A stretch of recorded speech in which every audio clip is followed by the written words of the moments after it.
Cutout ದುರಂತಕ್ಕೆ ಮೂವರು ಯುವಕರ ಸಾವು ಪ್ರಕರಣಕ್ಕೆ ಸಂಬಂಧಪಟ್ಟಂತಹ ಮೃತ ಯಶ್ ಅಭಿಮಾನಿಗಳಿಗೆ ಸಿಎಂ ಸಿದ್ದರಾಮಯ್ಯ ಸಂತಾಪವನ್ನ ಸೂಚಿಸಿದ್ದಾರೆ.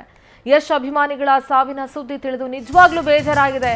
ಬಾಳಿ ಬದುಕಬೇಕಾಗಿದ್ದಂತಹ ಯುವಕರು ಸಾವನ್ನಪ್ಪಿದ್ದಾರೆ. ಇದು ನಿಜವಾಗ್ಲೂ ಬೇಸರದ ಸಂಗತಿ.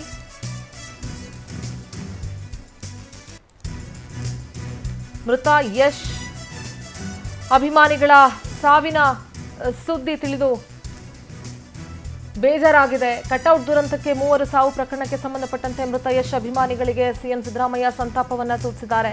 ಬಾಳಿ ಬದುಕಬೇಕಾಗಿದ್ದಂತಹ ಯುವಕರು ಸಾವನ್ನಪ್ಪಿದ್ದಾರೆ. ಮೃತ ಕುಟುಂಬಕ್ಕೆ ತಲಾ 2 ಲಕ್ಷ ರೂಪಾಯಿ ಪರಿಹಾರವನ್ನ ಕೂಡ ಕೊಟ್ಟಿದ್ದೇವೆ. ಗಾಯಾಳುಗಳಿಗೆ 50,000 ಪರಿಹಾರವನ್ನ ಮುಖ್ಯಮಂತ್ರಿಗಳು ಘೋಷಿಸಿದ್ದಾರೆ. ಎಂತ ದುರಂತ ನೋಡಿ. ಬಹುಶಃ ಈ ದುರಂತ ಸಂಭವಿಸಿಲ್ಲ ಅಂದ್ರೆ ಇವತ್ತು ಕೇಕ್ ಕಟ್ ಮಾಡಿ ಯಶ್ ಹೆಸರಿನಲ್ಲಿ ಕೇಕ್ ಕಟ್ ಮಾಡಿ ಸೆಲೆಬ್ರೇಟ್ ಮಾಡ್ತಾ ಇದ್ರು ಅಂತ ಅನ್ಸುತ್ತೆ. ಅವರ ಹುಟ್ಟು ಹಬ್ಬದ ದಿನವೇ ಈ ರೀತಿ ಇದು 2ನೇ ಘಟನೆ. 2019ರಲ್ಲೂ ಕೂಡ ಇದೇ ರೀತಿ ಒಂದು ದುರಂತ ನಡೆದಿತ್ತು. ಯಶ್ ಅವರ ಭೇಟಿಗೆ ಅವಕಾಶ ಸಿಕ್ಕಿಲ್ಲ ಅಂತ ಹೇಳಿ ಅವರ ಅಭಿಮಾನಿಯೊಬ್ಬರು ಪೆಟ್ರೋಲ್ ಸುರಿದುಕೊಂಡು ಆತ್ಮಹತ್ಯೆಯನ್ನು ಮಾಡ್ಕೊಂಡಿದ್ರು.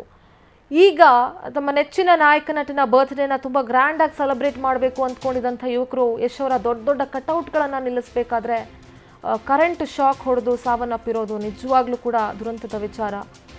ಬೇಜಾರಾಗುವಂಥ ಸಂಗತಿ. ಯಾವುದೇ ನಟನಿಗೂ ಕೂಡ ಇದೇನು ಖುಷಿ ಕೊಡುವಂಥ ವಿಚಾರ ಅಲ್ಲವೇ ಅಲ್ಲ ಇದು. ಯಾರಿಗೇ ಆದರೂ ಬೇಜಾರಾಗೇ ಆಗುತ್ತೆ.